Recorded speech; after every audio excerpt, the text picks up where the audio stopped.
Ini adoyo malok na weche gi machiegni nyinga Lydia Okeyo. Okang mar piny owacho machwalo paro mar chik mabiro medo osuru ma ijuoge wi modhi mag nyamburko en achiel kuom gigo makoro kelo luoro ne nyalo medo pek mar ngima moingo kenge mamoko mag medo osuru. Mana kaka Dino Koth leronwa, medo osuru e nengo modhi bende koro rocho berwa moko ma okete paro mar chik no makoro chomo od bura.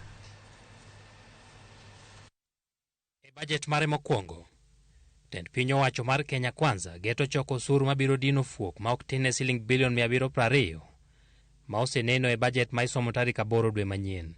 Ruto chano medo osuru mar VAT ma ijuogo e wi modhi mag nyamburko mondo rom kod mwandu mamoko. Medruok mar 100%. En okang' mamoko kuom jolony wacho ni geto kelo yote choko mar osuru. So in our view, one of the reasons why the government may have thought about introducing or rather increasing the VAT rate from 8% to 16% is probably one, to increase the tax revenues, which is obviously the major one. But also there could be, a proponent of the idea that we also need to harmonize the VAT rates under the VAT Act. As you are aware, we only have the zero rate under the VAT Act and 16%. So 8% is another rate that had been introduced just to capture and ensure that VAT on petroleum products is actually captured and that the rate is not too high.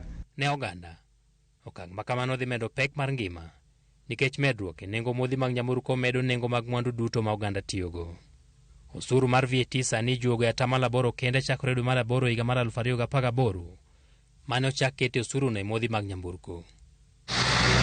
Mede nyaka 16%, koro nyiso ni oganda biro chulo kind siling 21 nyaka siling 26 e lita ka lita mag mwandugo ka ginyiewo. E lita achiel mar petrol, osuru duto ma ijuogo koro dhi medore nyaka siling 77 gotongla achiel. Ka oganda matiyo kod diesel bende koro dhi chulo osuru mar siling 64 gotongla adek.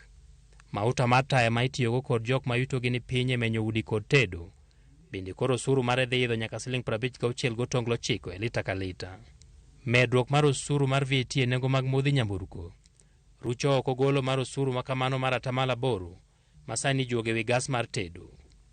Okang' makamano jolony wacho ni chal kod miyo oganda kod lwedo mar acham kendo mayogi kod lwedo mar achwich. Now, we've had sentiments that probably the current finance bill targets just the middle class, but you can see some of these measures are also going to impact the so-called hustlers.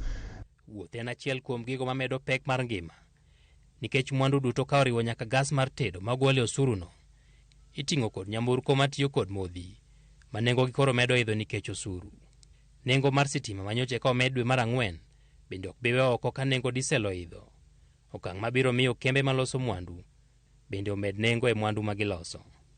Ka opogore kod tero lamo ni mwandu mag modhi nyamburko nyalo lwar e pinje maoko kama Kenya gologie, oganda bende koro nyalo tero alam mar geno ni jood bura biro wito oko paro makamano ka ochopo e nyim od bura mamalo kapok dweni orumo.